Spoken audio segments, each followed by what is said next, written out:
bahwa IFRS 15 lebih baik daripada PSAK 23 tentang revenue.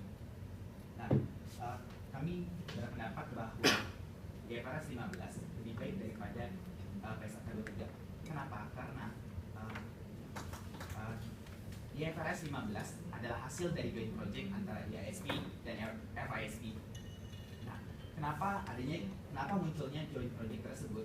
Karena dua standar setting tersebut, yaitu IASP dan FASB, menyadari bahwa banyak kelemahan pada standar-standar yang sekarang, yaitu jika kita melihat pada sisi IASB, standar sekarang yaitu diatur pada IAS 18 mengenai revenue yang dikonvergensi oleh PSAK 23. Kelemahannya adalah pada pihak IASB, IASB menyadari bahwa sekarang, yaitu IAS 18, masih banyak kurangnya panduan atau less guidance terhadap beberapa area sektor industri. Kemudian untuk FASB menyadari bahwa dengan banyaknya standar yang dipunyai sekarang, tapi inkonsistensi di mana perlakuan akuntansi yang diberlakukan itu berbeda pada transaksi yang sama, sehingga muncullah joint project ini, yaitu IFRS 15. Nah, tujuannya mengapa munculnya IFRS 15 itu? Ada beberapa tujuan yang ingin dicapai oleh IASB dan juga FISB, yaitu satu, menghapus inkonsistensi dan kelemahan-kelemahan yang ada di standar yang sekarang, yaitu IAS 18. Kemudian yang kedua adalah menyediakan standar yang kokoh untuk mengadres isu-isu terhadap revenue, pengakuan revenue. Yang ketiga, meningkatkan comparability terhadap suatu entitas dengan entitas yang lain, dan juga terhadap industri dan capital market. Yang keempat adalah di mana IFRS 15 ini akan meningkatkan financial statement user atau pengguna laporan keuangan dengan meningkatkan disclosure information. Selain itu, di IFRS 15 ini akan membuat kemudahan bagi para industri real estate atau para developer pengembang properti, di mana ketika standar yang sekarang yaitu IAS 18 atau yang PSAK 23, di mana ketika industri real estate baru boleh mengakui revenue atau pendapatan ketika sudah terjadinya serah terima. Sedangkan dengan menggunakan IFRS 15 ini, developer atau industri real estate dapat mengakui revenue secara bertahap, sehingga ini akan mempengaruhi revenue di periode-periode tertentu, sehingga tidak perlu, jika real estate, kita bisa bayangkan bahwa real estate untuk menyelesaikan suatu properti itu membutuhkan waktu yang sangat lama, mungkin lebih dari 3-5 tahun. Nah, dengan standar yang sekarang, dia yaitu ISA 21, dia akan baru boleh mengakui pendapatan ketika dia sudah menyelesaikan properti tersebut dan serah terima terhadap customer-nya. Nah, berbeda dengan IFRS 15 sekarang, di mana ketika developer atau industri real estate dapat menyelesaikan sekitar 50%, dia sudah dapat mengakui pendapatannya. Jadi tidak perlu sampai ketika serah terima dilakukan. Demikian pernyataan dari kami mengenai IFRS 15 lebih baik daripada PSAK 23. Terima kasih. Pembicara dari tim POM menghabiskan waktu 4 menit dan 21 detik. Selanjutnya pidato konstruktif dari tim kontrak. Selamat pagi pada moderator yang terhormat, tim pro dan juga rekan moderator dan hadirin sekalian. Kita dari tim kontrak ingin mengutarakan pertama, yaitu mengapa PSAK 23 merupakan standar yang masih lebih baik dibandingkan IFRS 15 di Indonesia. Pertama dari yang kami lihat adalah dengan pengimplementasian IFRS 15, nilai perusahaan dapat salah dimengerti oleh investor dari pelaporan keuangan mereka. Ini disebabkan karena pengakuan pendapatan yang hanya dapat diakui setelah serah terima. Sedangkan di PSAK 23 kita dapat mengakui berdasarkan percentage of completion, yaitu di mana mereka sudah mengerjakan, kita sudah boleh mengakui. Itu akan menyebabkan perbedaan pengakuan antara yang sudah performa perusahaan yang sebenarnya dibandingkan dengan pendapatan perusahaan. Selanjutnya, ada juga permasalahan di pajak. Dalam sistem pajak, apakah sistem pajak Indonesia sudah siap dalam mengimplementasikan IFRS 15? Jika sistem pajak Indonesia masih menggunakan PSAK 23, sedangkan perusahaan-perusahaan konstruksi di Indonesia menggunakan IFRS 15, maka akan terjadi perbedaan di pengakuan pendapatan yang mereka lakukan.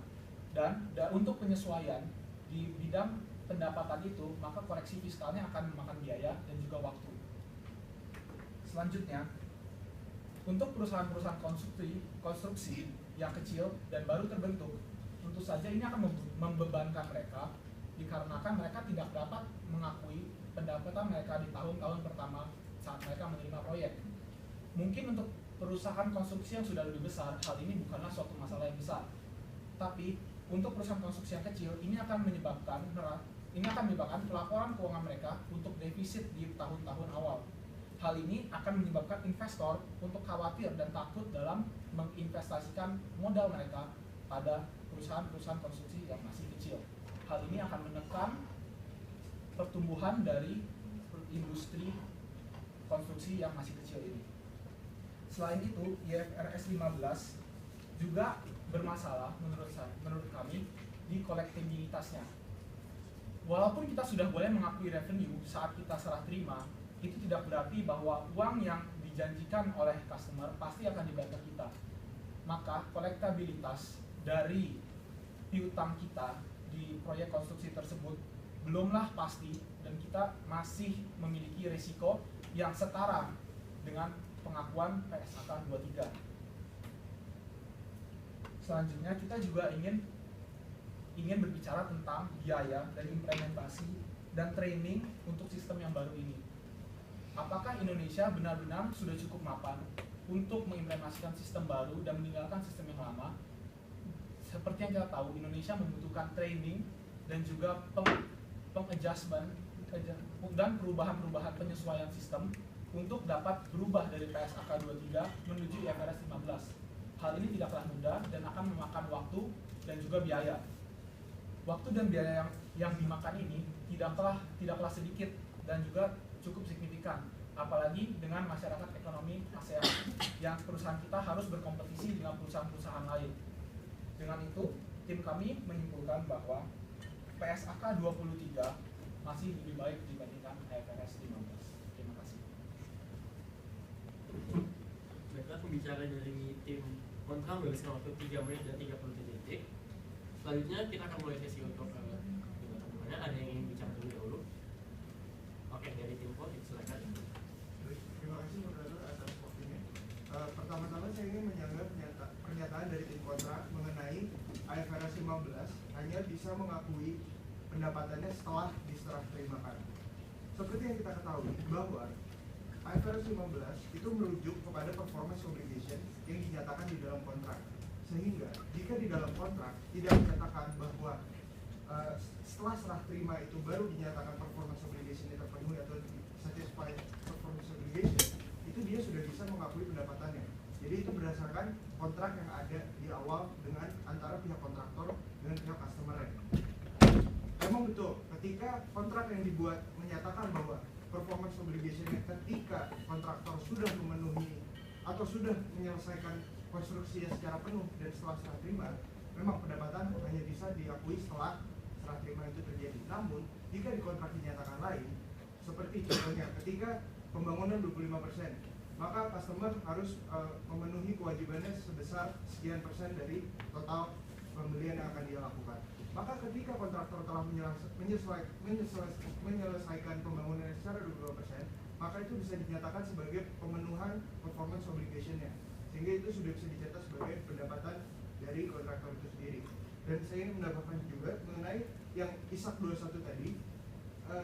Di ISAK 21 itu dibagi dua untuk konstruksi. Jadi konstruksi itu bisa mencatat pendapatannya sebagai kontrak konstruksi maupun sebagai pendapatan. Di mana yang membedakan antara kedua hal ini ialah kontrak konstruksi kriterianya ketika customer dapat merubah bentuk atau bentuk dari konstruksi yang sedang berjalan atau akan berjalan, dan jika diakui sebagai pendapatan ketika customer tidak dapat merubah bentuk atas konstruksi yang akan dilakukan.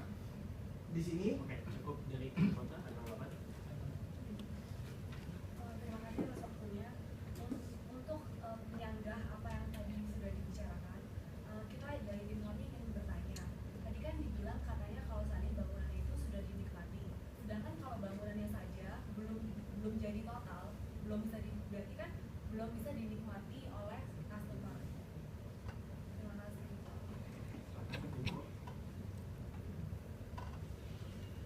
Baik, terima kasih kepada sebelumnya. Saya tidak mengatakan ketika itu dinikmati oleh customer, walaupun itu bangunannya baru berbentuk bangunan dan belum bisa dinikmati oleh customer. Namun kami menekankan bahwa pendapatan itu bisa dicatat ketika kontraktor atau dari pihak supplier itu telah memenuhi performance obligation berdasarkan kontrak yang ada di awal. Sehingga jika kontrak yang ada di awal itu tidak merujuk kepada ini setelah serah terima baru diakui sebagai pendapatan, itu bisa diakui sebagai pendapatan karena kita merujuk kepada kontrak itu sendiri. Jadi tidak sepenuhnya mengenai serah terima baru itu bisa dicatat sebagai pendapatan.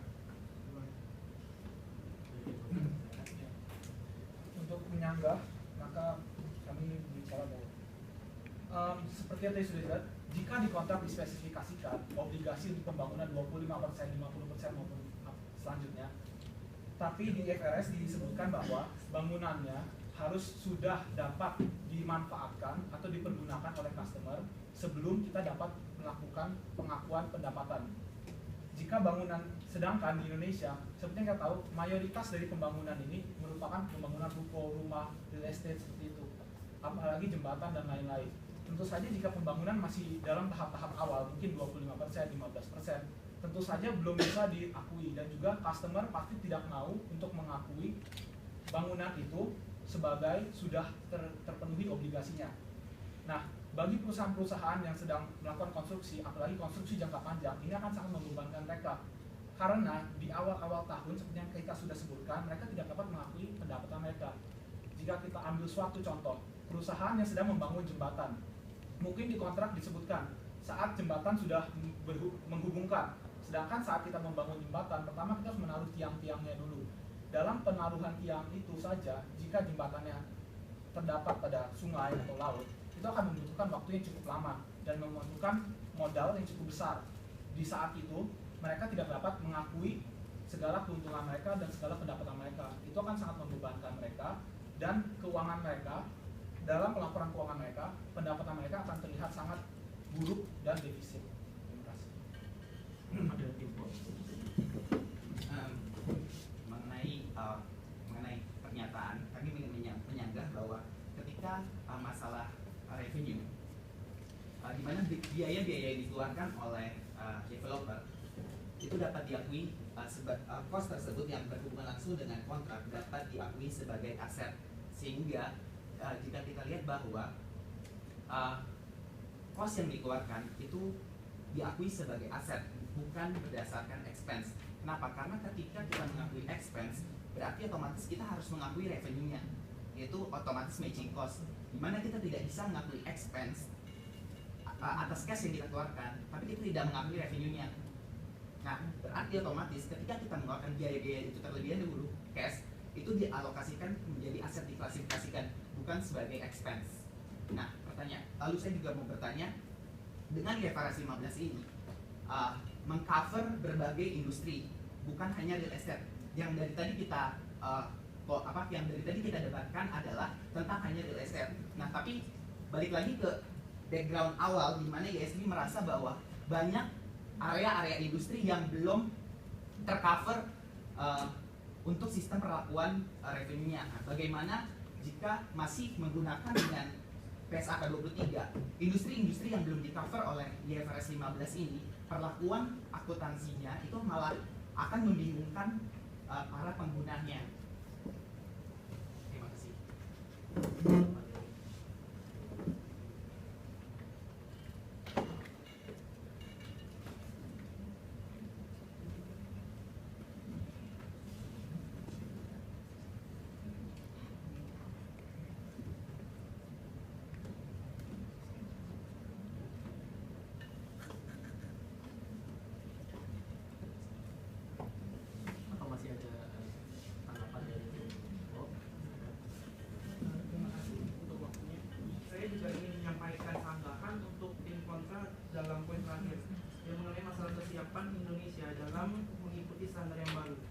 yang kita ketahui bahwa IAI sendiri sudah berkomitmen untuk selalu mengadopsi.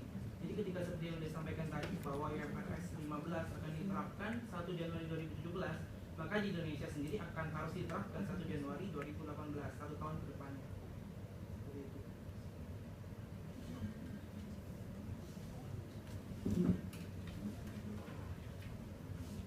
Ada dari tim wifi.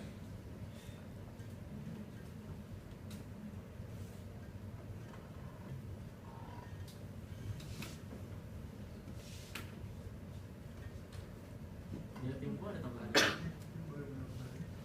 Menambahkan apa yang sudah disampaikan saudara Michael mengenai penerapan IFRS 15 ke PSHK yang membutuhkan waktu dan juga membutuhkan training dan lain sebagainya. Menurut kami itu merupakan sebuah langkah yang harus ditempuh oleh setiap negara, di mana di sini kita menginduk kepada lembaga yang lebih besar, yaitu IASB maupun FSB yang mengeluarkan IFRS. Kita di negara ini menginduk ke sana. Dimana kalau kita mengkonvergensi IFRS yang diterbitkan oleh IASB maupun FSB, itu merupakan resiko yang kita harus siap ataupun tidak siap, kita harus menghadapi resiko tersebut. Kita harus mampu untuk melakukan penyesuaian dan melakukan adaptasi terhadap peraturan yang baru tersebut. Saya ingin menyanggah tentang poin bahwa IFRS 15 menyediakan lebih konsisten dibandingkan PSHK 23 tentang pendapat konstruktif dari tim pro. Sedangkan kita di sini, jika kita berbicara tentang konsistensi, maka IFRS 15 memberikan kebebasan untuk pengakuan pendapatan tergantung kontrak masing-masing seperti yang tadi sudah dibilang. Maka jikalau begitu, tidakkah maka setiap transaksi memiliki pengakuan pendapatan yang berbeda-beda dengan semua performa yang berbeda-beda juga. Bagaimana investor dapat mengetahui performa mana yang bagus dan performa mana yang kurang bagus jika setiap kontrak itu tidak mempunyai standar pengakuan dan boleh tergantung kontrak masing-masing? Bukankah itu akan menyebabkan inkonsistensi dari perusahaan ke perusahaan?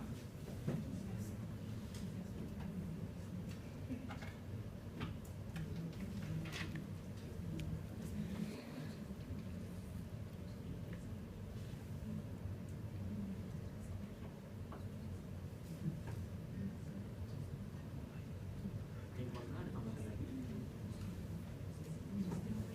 Tim on.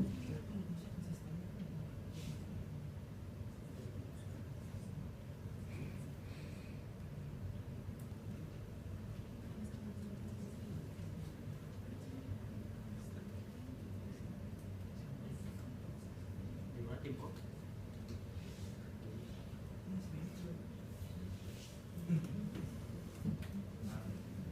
Saya ingin menyanggah untuk pernyataan yang mengenai bahwa IFRS 15 adanya inkonsistensi.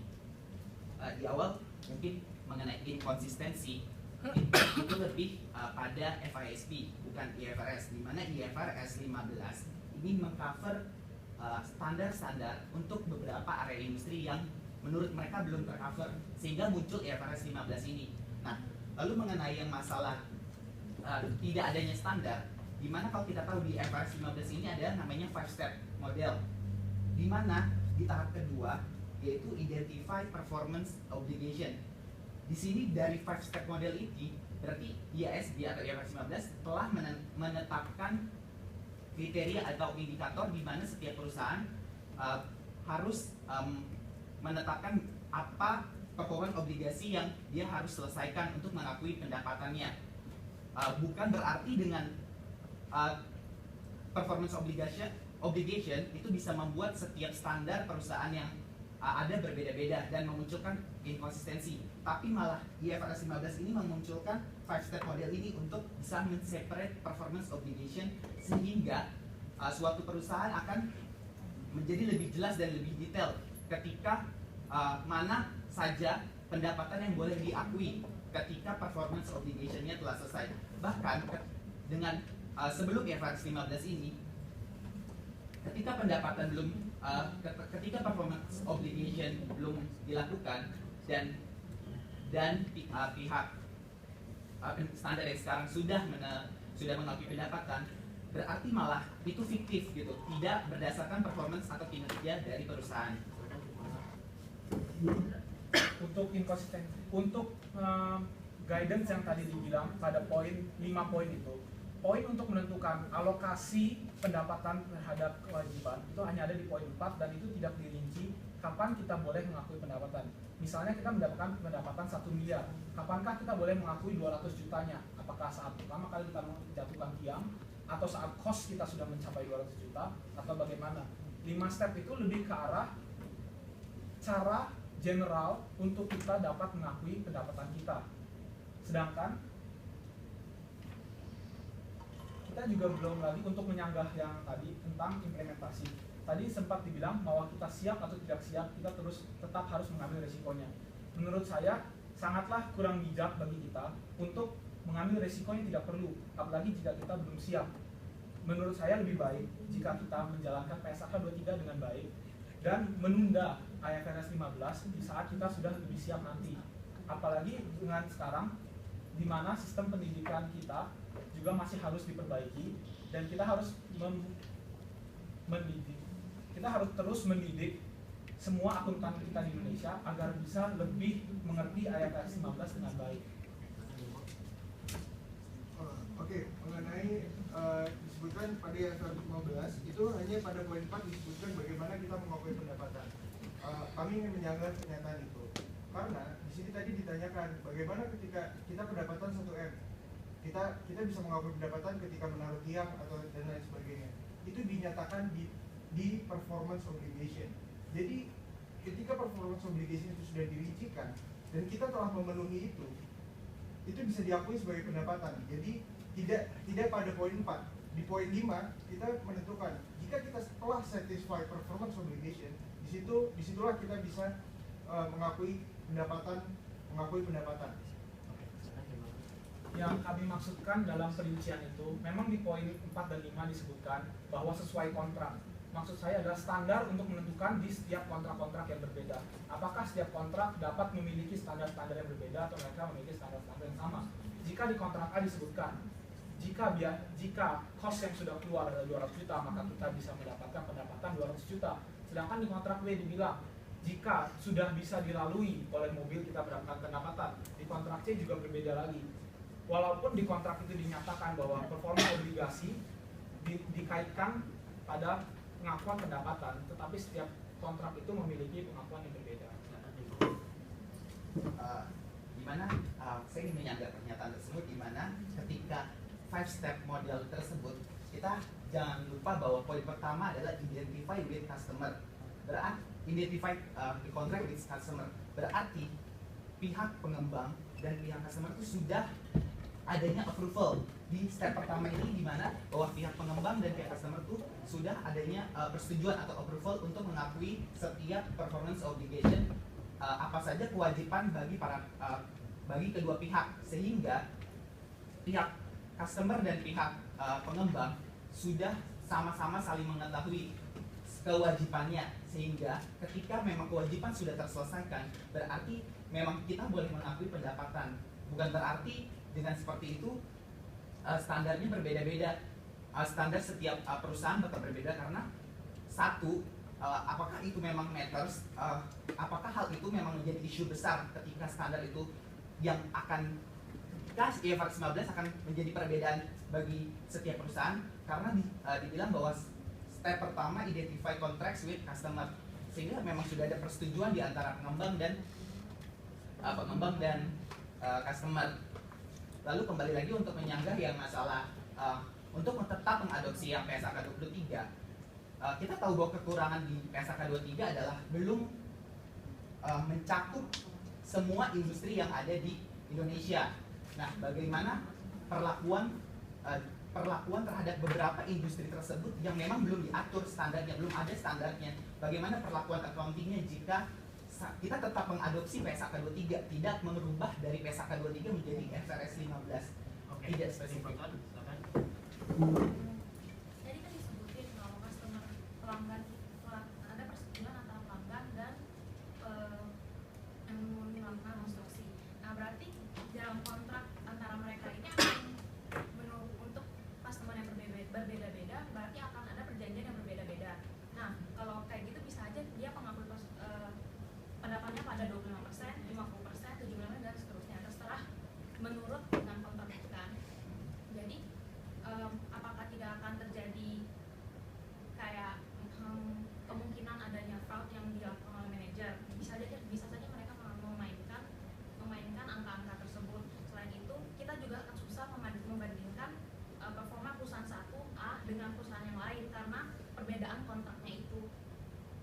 kemudian untuk tambahan lagi, untuk yang masalah kita menekankan bagian tekanan bagi perusahaan-perusahaan kecil di Indonesia. Seperti yang kita tahu, perusahaan-perusahaan kecil di Indonesia itu itu merupakan fondasi bagi ekonomi Indonesia. Jadi kalau tidak ada perusahaan-perusahaan kecil ini tidak akan ada yang menjadi fondasi bagi perusahaan-perusahaan besar.